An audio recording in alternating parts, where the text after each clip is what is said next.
So these are really hard to answer because when I think I've already answered the question, I've already explained something, and yet because of the pain and the brokenness that people are at, I keep getting these questions. So this one says, and there's a couple of them like this. This one says, what lessons did I learn for being beaten and abused by my own father and abandoned by my own family? So, first of all, let me just say, I am so sorry that you had to go through that. That was horrible. That was not fair. That was really bad. Like, no one should have to go through that. But what lessons you learned from that, that's entirely up to you.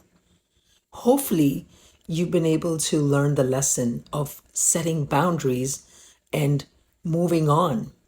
Now, they abandoned you, so they kind of set that boundary for you. But hopefully, you learned the lesson that God did you a favor by them abandoning you because then you didn't have to continue taking that abuse. Now, I'm sure you went through other stuff as a result of it. But all of this, and again, please forgive me because I don't know your situation. I don't know the details. I don't know the horrific things you went through. So it's very simple for me to sit here and say, yes, there are lessons. So ignore me.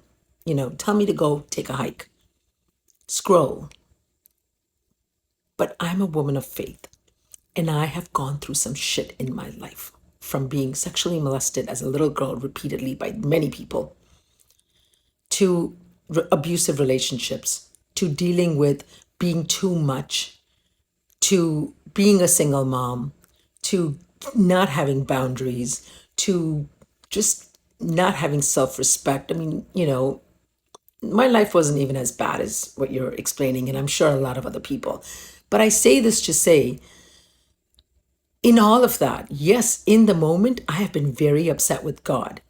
And I'm the first to get my, boxing gloves on and I go into the ring with God because I'm ready to go. How dare you?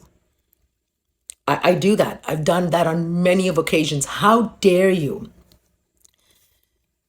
But over time, I have come to realize that thank you. It was a blessing. I was being protected. All the relationships that didn't work out, thank God they didn't. All the jobs that didn't happen, thank God they didn't. All the shit that I went through is who I am now. Because of every single experience, I wouldn't be here. I hope that helps. I hope that makes sense.